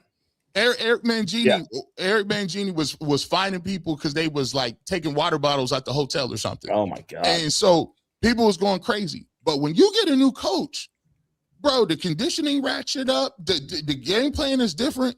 Bro, you better be ready to go, because ain't no picks. Everybody is starting over from ground zero, man. He might be writing essays. All right, you guys ready to talk a little Cavs, one of the hottest teams in basketball? Bull, I know you're dying to talk about the Cavs. Before we do that, make sure you guys hit the like button, hit the subscribe button. All 4,048 of you guys right now, hit the like button. Do us a favor. Follow us on social media as well. You can see the handles on your screen right there, at Alt Cleve Sports on X and Instagram, Ultimate Cleve Sports Show on TikTok. You can find all of us with some behind-the-scenes content. And I have a behind-the-scenes content idea for the Winter Olympics coming up that I hope everyone tunes in for. It'll be on our social media channels coming up in a sec. But guys, let's talk Cavs for a second. Unless you've been living under a rock and or not paying attention, since December 29th, Cavs have turned a bit of a corner here, Bull. They are 10-4 in their last 14 games. That's tied for the second most wins in the NBA, only trailing the Los Angeles Clippers, who have 11 wins in that stretch. They have a 116.2 offensive rating. That's ninth best in the NBA since December 29th. They have a 112.2 defensive rating. That's 10th in the NBA. They're one of only 4 teams in the top 10 of both since December 29th, joining the Thunder, the Clippers, and the Blazers. And if you look at the Eastern Conference standings now, Cleveland just 2 games back of Boston for the 2 seed in the Eastern Conference. They are 7.5 behind Detroit for the 1 seed, but for the 2 seed, after being in the play-in situation just 4 days ago, they're now just 2 games back of second place in the East. Jason, in your mind, man, what has changed for the Cavs over the last give or take month that has catapulted them right back into the thick of the Eastern Conference race? I don't have a great answer on this, other than like they've always been talented. Like we've known that. I mean, look how many games they won last year, and I said before they overachieved during the regular season last year and they underachieved in the playoffs. So I think guys are looking at the calendar and seeing what time it is and seeing it's time to go. And we've said it all year that let's wait and see where they're at in January. Let's wait and see where they're at in January. They're starting to put the wheels back on. I still don't fully believe in them, because as soon as you start to praise them, they go out and lose to the Jazz or do something stupid. So, I mean, we've seen it in bursts with Darius at times, right? We've seen it. And now obviously he's hurting again. I do think that when they are healthy and when they are whole and when they get Strus back, I think that they are a team that can win the East. I just think that they're looking at the calendar and they're starting to figure out it's time to go. And we've seen the growth in guys like Jalen Tyson as the season has gone on. And what a key piece that he has become to this thing. Who could have seen that coming? I mean, we knew he was good and he had potential, but I think that they've wound up counting on him far more than they thought that they were going to have to when the season began. So I just think it's a matter of looking at the calendar and seeing what time it is. G? Man, listen. Now, when I start with man, listen, that emphatically, the Cavs have been pretty impressive the last couple of days, man. I ain't going to lie. I know it's Orlando. I know it was the Sacramento Kings, but let me tell you something, man. They done found a couple. They done Naquan Tomlin. Love the energy. Love it. I love the fact that he's trying to put you in the rim everywhere. At any time he getting the ball underneath, he's trying to put you in the rim. I love that. And I'm telling you what, I said it. People was going crazy. Jalen Tyson, low key, might be their second best player. Not best, but impactful. What he does, the fact that he is shooting at this clip is wild work. I don't understand how this man is just hands down, man's down. Like, it's just not, he's wide open. He's shooting with he's like, nah, if you leave me open, I'm pulling up with this. He's playing with crazy confidence. I like his build. I like his attitude. I really feel like he's one of those pieces that when you get to the playoffs, he's going to have some games where the national media start being like, who's this Jalen Tyson dude? Like, he can't miss today? Fifth in the NBA in 3-point percentage. Come on, man. 5. That's crazy. By the way, here's your boy, McNuggets. You said this a couple of weeks ago. I've been watching since then. Evan Mobley has been taking it. I don't know whether he's seen something on film or they're like, listen, you take the ball 3 or 4 hard dribbles, spin, and dunk on people. That's what you're going to do. If it's 3 or 4 hard dribbles left, if they stop you, jump hook. If it's 3 or 4 hard, like he's aggressive downhill. There ain't no triple threat, slow stuff. It's if you got it, if they don't close out on time, shoot the 3. If not, I'm dribble 2-3 steps and I'm trying to get into the lane in the paint. So he's been doing a great job of that. And obviously, Donovan has just been who Donovan is. He's going to make sure that he's going to keep you in the games. I like how sometimes he's trying to defer and get these younger guys and everybody else involved. And then when I need something, I'm going to finish you out. So I like the way they've been playing the last couple of games. I'll be interested to see if this is something they can sustain because they are making a little bit of a move the way the East is set up because there are a couple of games out, right? And right now you look at Boston, Toronto, and New York. Those teams aren't necessarily world beaters in terms of what they're doing right now. Detroit is 33-11, but let me ask you a question. If it's a 7-game series, and the Cavs is playing their best, and it's a 7-game series, and Detroit is playing their best, I feel like the Cavs' best is better than the Detroit Pistons' best. Now, they got to get there, but they putting themselves in a position where you get Strus back, you get Merrill back.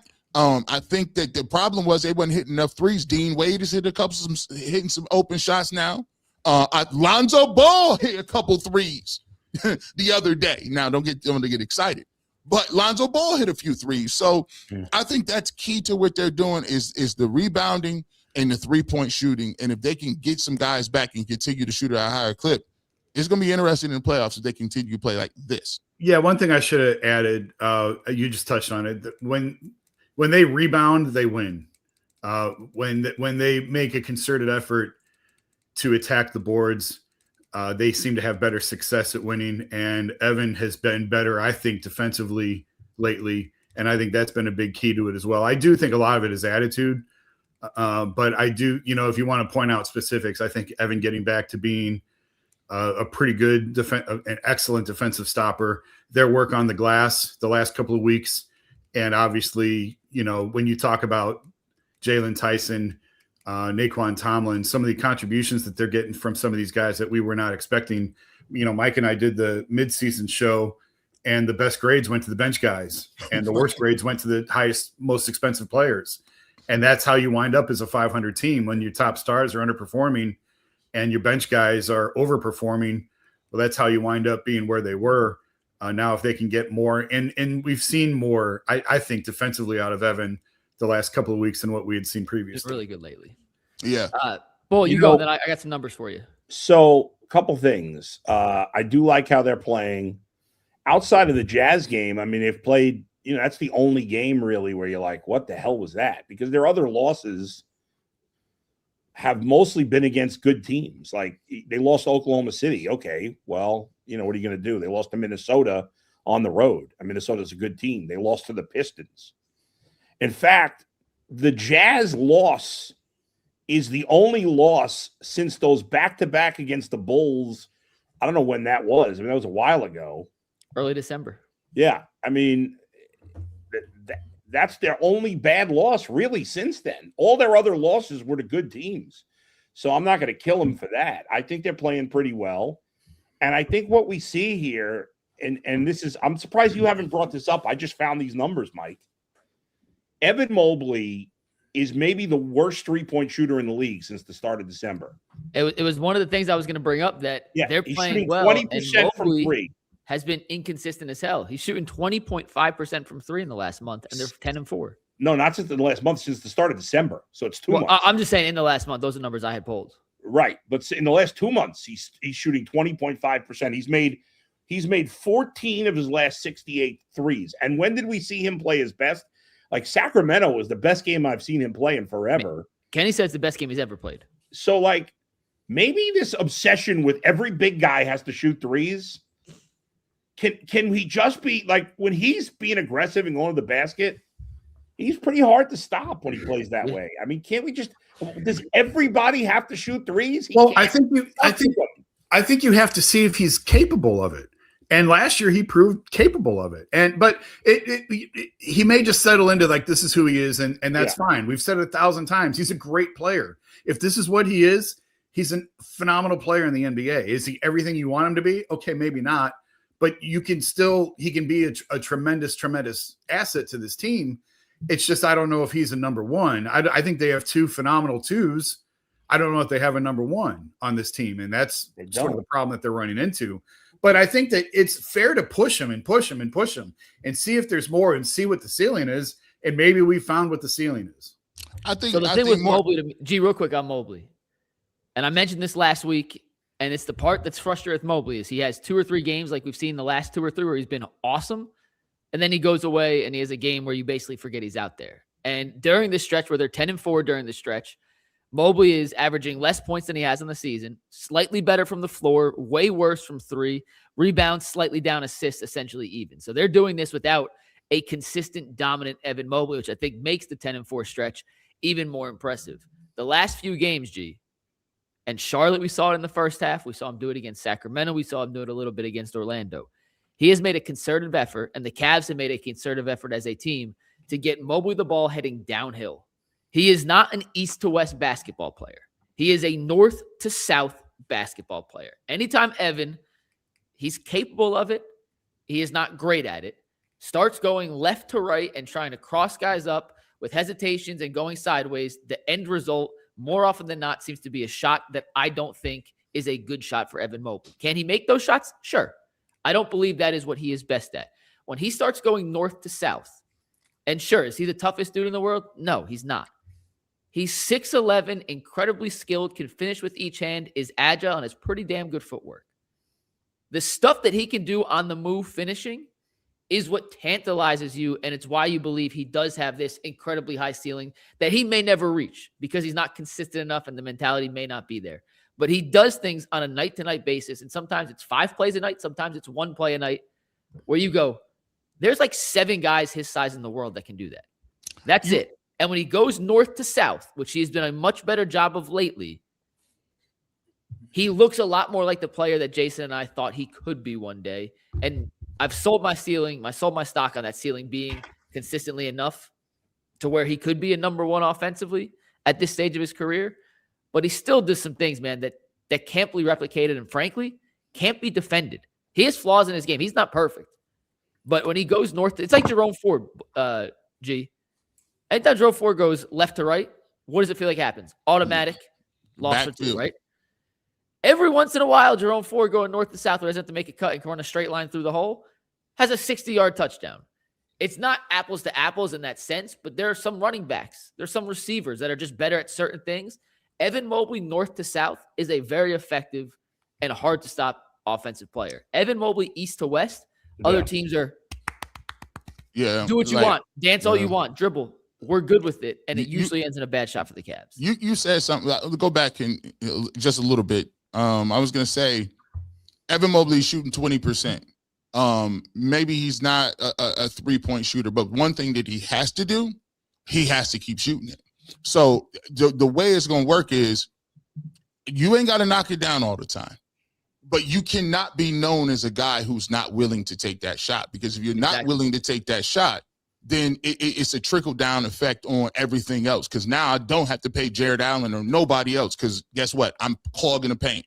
So, yeah, and people help off of you. So he still has to shoot that. And the thing about Evan Mobley, Mike, you said something just now. You playing basketball, you understand this.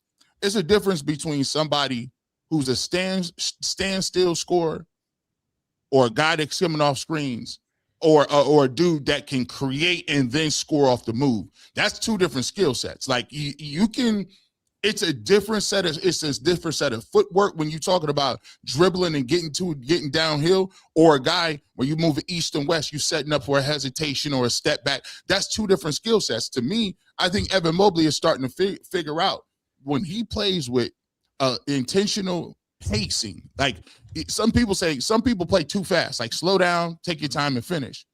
I think he's better when he's not thinking, when it's like, oh, I'm 2-3 dribbles, I'm already by the rim. Now he seems more confident and more fluent when he's going that way. So what's funny, G, is I was talking to some people in the Cavs media room after the game on Friday, and we said it feels like Evan has a plan now when he attacks. And the plan is, I'm taking 2-3 dribbles and I'm going to finish. Like, if I don't get to my spot in 2-3 dribbles, I'm passing. If I get to my spot, I'm going to try finishing. That's the plan. I feel like when Evan Mobley doesn't have a plan is when he's dancing with the ball, going east to west, left to right. Losing the ball. And trying to figure it out. I think Evan's a quick catch and go kind of player, as opposed to a LeBron level assassin where he's waiting, probing. Oh, you took a half step up with your left foot. I'm blowing. Like, I don't think that's what Evan's best at. He can do it from time to time. We still see it occasionally, but I just think he's so much better going north to south with a plan of 2-3 dribbles max. If it's not there, kick it out and let's reset. And Jason, I'm curious if you feel the same way. Go ahead, Jason. Yeah. There you go. Yeah. Well, by the way, of the 159 players who qualify for the three-point title, Evan Mobley is 158th in three-point shooting percentage. Yeah. Has he dipped below Lonzo Ball? I don't know if Lonzo Ball qualifies. Does he? It depends. While we're talking guards, I'll look up the ESPN lists 159 guys, with Zaire Williams being the worst. Evan Mobley's 158 and DeAndre Hunter is 157 shooting. And by the way, last 8 games, Evan Mobley 66% shooting from inside the three-point line, 17% shooting threes. Does he have to keep shooting? Yes. 66% inside the three-point line, 17% from beyond the arc. It's not 8 games. It's not just does he have to shoot them? It's what the threat of him when he's making them opens up for everything else in the spacing across the floor. Are they leaving him open though? Are they going to start doing that? Are they going to start leaving him open from three? I mean, yeah. I would assume I haven't really paid attention to that. What's that, Mike? I'm going to assume teams are going to start sagging off Mobley significantly and begging him to shoot that three because of how efficient he's been to the number you just mentioned at getting to the rim and finishing around the paint. And I bet you, Bull, and I'll look into it during the next step. I don't have the numbers in front of me, that his field goal percentage within the paint during that stretch is even higher. He's been awesome finishing lately. He's 56 for 85 inside the three-point line last 8 games. That's pretty amazing. We've talked about this before, but the progression of Evan Mobley's career has been completely backwards from how it normally goes, because he came to a team, he was dropped into a team that was trying to win right away. Yeah. So the development of Evan Mobley was never at the forefront. All of these questions that we're having now and all these conversations that we're having now usually occur during a guy's rookie year and his second year in the league, because you're force feeding him and you're trying to figure out what is he good at, what can he handle, what can he not. With the Cavs, it's been the complete opposite, where early on it was just put him in and we're trying to win and you're drinking out of a fire hose and keep up as much as you can and we'll get to your development later. Well, now they are trying to develop him and do some of the things that they didn't do early. And that's not a criticism of them. Like I totally get why they did what they did. They're trying to win, especially once you get Donovan here. Once you make the trade for Donovan, you've pressed go on this and you're trying to win as many games as you can. And you're not worried so much about the development of a young guy. And Evan has won a lot of games in the NBA, and that's fun. But they haven't fully developed his skill set because that wasn't the priority. Now they're at the point of like, okay, we've seen how far this team can go with Donovan as the lead dog. Let's see what we can do with Evan. And so it's sort of reverse engineering. Now they're trying to get to all this stuff later in his career. And you're learning what he can and cannot do and what he is capable and what he's not capable of doing. And if this is the ceiling on him, okay, he's a terrific, tremendous player. Is he going to lead you to a championship? I don't know. I guess we'll find out. I tend to have doubts that if he doesn't bloom and blossom into everything that Mike and I hoped that he would be and thought that he could be, I think it limits their ceiling a little bit. But we'll see. Bull, last number, we'll talk a little guards, but since December 29th, when they beat the Spurs tonight to start this 10-14 stretch, shots within 8 feet of the basket. So that's the paint, restricted area, and slightly outside of the restricted area. Evan Mobley is 75 for 103, 72.8 field goal percentage. He is punishing teams when he gets that deep and into the paint, forcing them to change how they're guarding, not just him, but the rest of the Cavs. Before we get to our Guardians topic, our guy Darren sent us another winning FanDuel ticket. Darren, when this was a $10 bet that turned into $229.13. It was a same game parlay on the Wizards Hornets game from the other night. If you have winning tickets, just like Darren, make sure you send it in to us so we can feature it here on the Ultimate Cleveland Sports Show. And thank you for Darren for always sending those in. All right, guys, last topic of the day, but Jose Ramirez and the Guardians have agreed on a 7-year extension worth $175 million. Bull, all assuming this keeps Jose in a Guardians Cleveland jersey for the rest of his career. You and Zach did an Ultimate Guardian show yesterday. You spent about an hour talking about this, so make sure you guys go check that out on our YouTube page. But Bull, for anyone who did not catch the Ultimate Guardian show yesterday, give us your 2 cents on Cleveland and Jose agreeing to another big-time extension.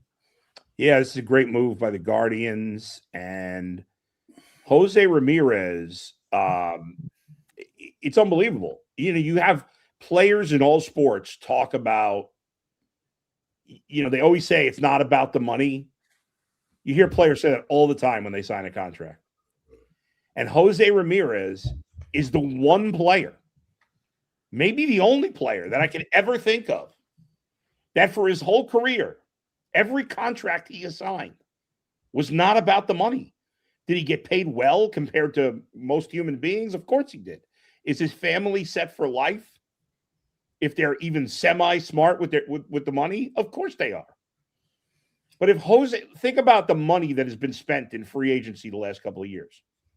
Jose Ramirez, in terms of, I'm not going to compare pitchers and hitters because it's impossible, but in terms of just hitters, in my opinion, Jose Ramirez is the third best player in baseball behind Judge and Ohtani. Okay, now you want to make a case for Juan Soto, you want to make a case for Bobby Witt, do whatever you want. I'll take Jose Ramirez. Now, if I could trade it, you know, I'd rather have Bobby Witt if I was starting an organization because he's younger. But right now, Jose Ramirez to me is the third best player in baseball. He's better than Kyle Tucker. He's better than Alex Bregman. He's better than all these guys who just signed for crazy amounts of money. And Bregman's money wasn't crazy, but like Tucker is getting paid, I think, $60 million a year. Jose's getting paid $25 million a year for the entire rest of his contract. And good for Tucker, fine for him. Jose could have made the same money. Jose Ramirez is the most consistent player in the entire game. End of conversation to me. He has not been hurt like Ohtani and Judge have.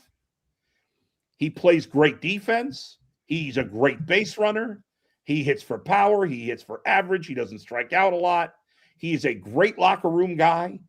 He's like the Pied Piper in that Guardians locker room. The guys follow him around like they're little kids. He is everything you want for your best player. The only, I guess, if you want to say it's a negative, is that he doesn't, interact with the media and whatever, because he doesn't, and he speaks English better than he says, but whatever, that's not his thing. You don't like to do that much stuff. I don't care about that personally. But what you did with this extension is you added money on the back end, but not crazy. Like, yeah, the last year or two, is he going to be a little overpaid? Maybe. Who cares? But by the time you get to 20, so let's say in 2030 and 2031, first of all, every year of the contract, he's essentially getting paid $15 million, with a $10 million deferment payment for after he retires. So those last 2 years, he's going to be making $15 million a year. So even if he sucks those last 2 years, which he probably, whatever, even if he does suck the last 2 years of the deal, so what? They're only going to be paying him $15 million. And look at what this, by the time we get there, the salaries are going to be even crazier than they are now. So this was a no-brainer. In fact, they even, based on the luxury tax, they're even saving money on the 3 years that were remaining on his deal, because he's getting $25 million a year, which was about what he was going to get anyway. But now $10 million of each of these years is deferred. So from a luxury tax perspective, he's cost them even less against the luxury tax. Now that shouldn't matter, because they have, I believe, outside of the White Sox, the lowest payroll. And yeah, we can criticize them all day long, as we have, that they haven't spent on other places. But this was an absolute no-brainer and a great move. And beyond all the things I already talked about, if you're a fan, like, you've never had this. Every other player in the last, I'll just say in the last, 40 years, but really it goes back to probably the 70s. There just weren't that many players you really wanted to keep from the 70s and 80s.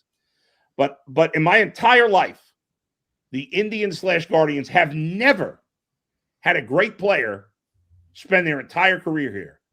And now he will. He's going to spend his entire career in Cleveland. I'm 99% sure of that.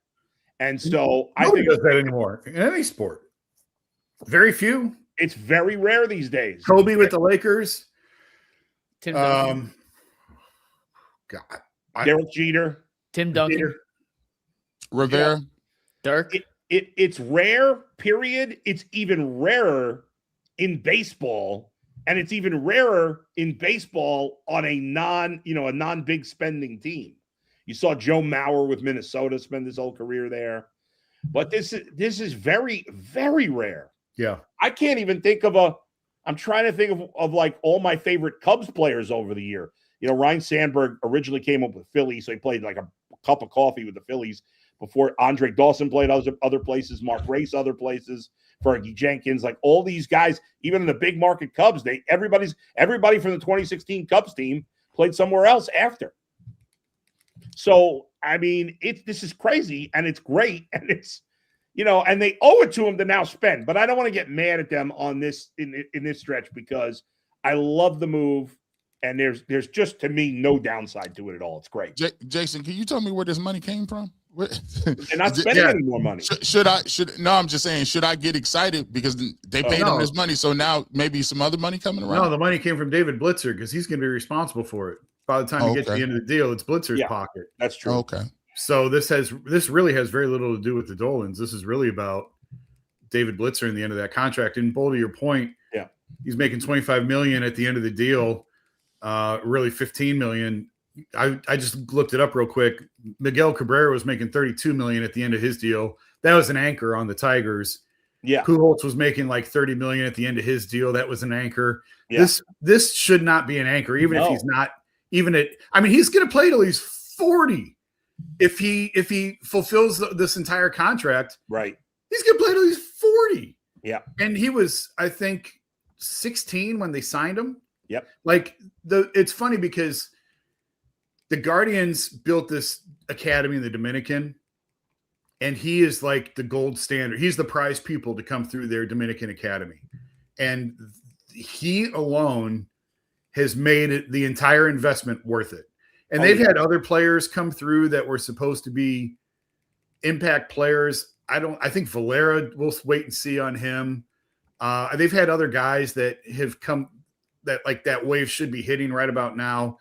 But he alone was worth the investment that they made in that academy down there, because he signed when he was 16. He's basically grown up here, and you're right, Adam. Like, the media leaves him alone. Yep. How often do you hear Jose talk? Like, he never talks. Never. It's usually once a year, and it's a podcast, and we talk. I mean, he doesn't like doing media, and this is a market where he gets away with it, and like no one really pushes him, and they just let him do his thing. And it's not that he's a bad guy. He's not. He just doesn't like doing it. Yeah, he just doesn't like doing it. So nobody forces him to do it, and that's a big part. I mean, Jose in New York, Oh, would not fly. no, he But- wouldn't want to stay there.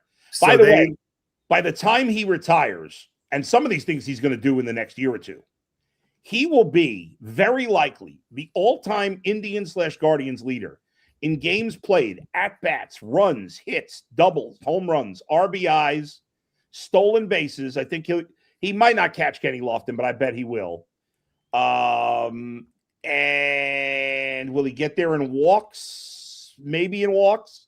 That's a possibility. Walks and triples might be the only categories. Maybe he stays behind Kenny in stolen bases. I mean, he just had his most steals ever this past year. But he there's a chance he's going to be the all-time leader in almost every category. Yeah. Yeah, he just signed a deal and got a statue. Like before, people would try to debate it a little bit, but I mean, he's been here since he was 16, bro. Like he's been in the game. And look, I think he's one person that says, how much is a good night's sleep worth? Yeah. And hey, I can stay here. I'm gonna get a bag. People don't mess with me.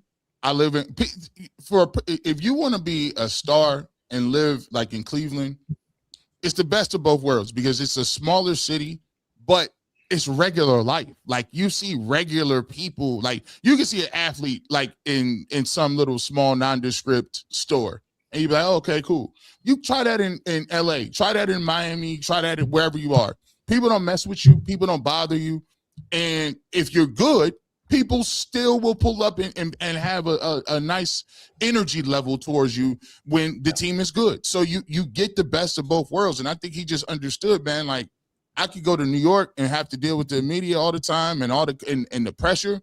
But if I'm here, all I got to do is come in here, play hard, and do my thing and go home. He would. By the way, he first started in the minor leagues for the Guardians at 18 years old in 2011. Made his major league debut in I think 2016, right? No. 13. 2013. I don't know what's coming with 2013. Yeah, that would be 2016 was his breakout year. Yeah. And this contract signs him through, I believe, 2032. So, I mean, that's going to be over 20 years with the organization. With the team, yeah. And it would be 19 years, I believe, with at least, one at bat in the majors. And who knows? Maybe they'll sign him for one more year after that. Get him 20 years in the big leagues. What's the MLB record for most seasons played? Oh, more than that. Relief pitchers. I would say either Julio Franco, Jesse Orosco, maybe. Orosco's the first one that came to mind. Yeah. Didn't Clemens According play to for a long Google, time? Oh, Jamie Moyer, maybe. Nolan Ryan, 27. Oh, of course. Yeah. Yes. Nolan Ryan and Cap Anson, 27. We'll talk about guys since the 60s. Yeah, Ricky Henderson played 25. Yeah. Orozco's 24. Tommy John, Nolan Ryan 27, Tommy John 26, Ricky Henderson and Jamie Moyer and Jim Cott, Charlie Huff, all 25, Jesse Orosco, Steve Carlton, Rick Dempsey, Omar Vizquel, Dennis Eckersley, Roger Clemens, Phil Niekro, Pete Rose, I Cobb, and Carlton Fisk, all 24. Right, so you're probably not catching that group. Phil Niekro looked like he was 74 when he was 38. And Nolan Ryan was a power pitcher. Yeah, he's built different. That dude. How you be a power pitcher? Hey, listen, and how many complete games did this man have? Think about that. People don't even pitch past 5 innings no more, and he did that for 27 years. Yeah. Drew Brees can't even lift his arm over his shoulder. Jim Thome played 22 years. Yeah, that was he played. Wow. I mean, this all but guarantees a statue for Jose as well. Oh, As yeah. he should, right? Oh, yeah. He already had one before this. He about to have what's all the the iconic records. Jose statue pose? Knocking out Tim Anderson. That actually would be awesome. That would be awesome. I like, well, I mean, it's not going to be, but honestly, I think it's got to be him diving headfirst into a base. I was just going to say that. Yeah. Or running past second base with his helmet flying off, going into third. Yeah. I mean, All right, you guys ready? Oh, sorry, Jason, go. I was going to say they shouldn't wait till he retires. Do it in the next few years. Yeah. I like absolutely. That. All right, we got 11 minutes left. Are you guys ready for some super chats to wrap up the show? Let's By the do way, it. shout out to a successful remote show. I know the snow Made it an inconvenience to get in. We are hoping to get back in studio tomorrow. If we This can't, feels like we'll do another one COVID. like this. Feels like COVID again. I'm in my pajamas and slippers. I love it. We do this all the time. All right, well, here we got some super chats. The first one comes from the Super Kid, who says, Jason, I know you can't be specific, but what are some general examples of some stuff non-football related that coaches have to deal with? We kind of talked about it before. I mean, we had the special teams coach on, and I said, have you ever had an owner in the meeting? He said, yeah, Robert Kraft, but he sat in the back of the room and didn't say anything. That is not ownership here. They are in the strategy meetings on Mondays and Fridays, and they are active participants in the strategy meetings on Mondays and Fridays. That's just one small example. There are plenty of others, but it's just I've said this 100 times. I absolutely believe there's a reason why the Browns' most successful season under Kevin Stefanski was in 2020, when there was nothing in the building except football. It was just football, and there was nothing else. All right, next one. DB Dog 21 says, my question to Rich would be, would you hire, and Rich Eisen, would you hire someone to work for you on your show if they came in and said, Google me? Absolutely not. But again, I think that plays to the candidates that you're looking at. Are you looking at guys with established track records? Or are you looking at guys that are fresh out of college in a sense, which is what the Browns are looking at with these jobs? He was being tongue in cheek with that too. Yeah. Come on. I mean, like if you think about it, if you got Mike Tomlin or Harbaugh or some of these other dudes who you played against in the AFC North for years, they got track records in Super Bowls. Obviously, they're not about to get that. What's the name? They ain't getting no personality test. I mean, it's trust with the Browns. You never know. But then again, they probably wouldn't interview with the Browns anyway because they didn't. So it is what it is. Next, Halim Youssef says, this approach netted a recommendation of McDermott and Stefanski in back-to-back hiring searches as reported. I think that's pretty good if you ask me. DB Dog says, Bull, do you believe there's a coach out there that can actually win with the Browns? You constantly say no coach here would be successful. I've never said no coach here could be successful. In fact, earlier in this show, you guys may recall, I said, if they get it right, who's to say that I specifically brought up the Rams as an example that before McVay, they'd been terrible for over a decade. Yes, of course, there's a coach that they could hire that could turn things around. I thought Kevin Stefanski was going to be that guy, but there's more to overcome. I'll say the same thing as you're a Bengals fan. I'll say the same thing with the Bengals. There's more to overcome. When you have a bad owner, as the Browns do, as the Bengals do, they're bad owners for different reasons. But when you have that type of owner, there's more to overcome. It's easier to win when you have an owner like Robert Kraft because he's a good owner. And so there's more to overcome. But can they turn it around? Of course they can. It starts with getting the right coach, and then most importantly is getting the right quarterback. And that's it. It's more about the quarterback even than the coach, because we can debate Sean McDermott, how great of an NFL coach he was. Well, he had Josh Allen. And, I mean, Greg Popovich used to say all the time, I've never seen a jockey carry the horse over the finish line. That's right. So the coach can only do so much. The thing that's going to turn around the Browns is getting the quarterback right. That's it. Next, Sly says, man, the Bills interviewed Phillip Rivers. If the Browns did that, y'all would kill him? I think again, it's where you are in your organization. Phillip Rivers can slide in with the Bills and do certain things because they have the quarterback, they have the infrastructure, and they may need a guy that just can emote and relate to other people at that level as a player. So it'll work. But here we got young players, young infrastructure, and it really wouldn't make no sense for us. And by the way, the Bills got clowned for the Phillip Rivers thing too. Yeah, they did. I don't understand when people make stupid comments. And who here killed the Browns over this? I mean, Bull was a little bit, but not really. I didn't kill them. I didn't love them. That's what I'm saying. Who killed the Browns today? Nobody. No, I think again we talk about the greater, like if you go on Twitter, the greater scheme is that people think that the Browns are dysfunctional at this point because they are. They are. Them down. So I mean, so that's what they're going on. Super chat. Digital Mafia says, Bull, why would you hire a coach with a game plan that's totally opposite from the quarterback that's there? These are contracts playing out or dead cap. Come on, man. I don't understand the question. I didn't say to hire somebody with a different. I don't understand. I mean, if they had a Josh Allen or Patrick Mahomes, they would hire a coach that would fit the quarterback skill set. Right. They're not in that position right now. No. Oh, is that what he's saying? I think That so. you should specifically hire someone to help Shedeur? I believe that's what he was saying. Oh, I okay. think that's what they were getting at. Yeah. Okay, got it. DB Dog, Sam Darnold's come a long way from seeing ghosts on Woo! Monday Night Football. Unbelievable, man. He was. Yeah. I mean, you can't play better than Matthew Stafford did, and he lost. I mean, Yeah. it's what a game that I was. I think the Seattle's going to whoop up New England. Personally, Just take out Sam's playoff game last year. Yeah. I know it's the playoffs. He didn't play. yeah, well. no, you're right. He's been one of the best quarterbacks in football the last. He's few been years. phenomenal the last 2 years. Outside of that one playoff game, he's been phenomenal. Everybody's trajectory ain't a straight line. Yeah. Sometimes people get better. I just Once got a again, great it's idea a for a top 5 topic pick tomorrow. versus a top 5 pick in the Super Bowl at quarterback. Yeah. I just got a great idea for a topic this week. Thank you for Anybody that. Next disagree one. with Seattle's going to win or no? I'm picking Anybody Seattle. what? We'll do all Super Bowl picks in a little All bit. right, later. All right. later. Ron Samorovich says Nathan Scheelhaase's father is Nate Creer, a black DB who played for the University of Iowa. Scheelhaase is mixed. Should that suffice the Rooney rule? I think Yeah. it means. Yes. They need 2 though. He does count as 1.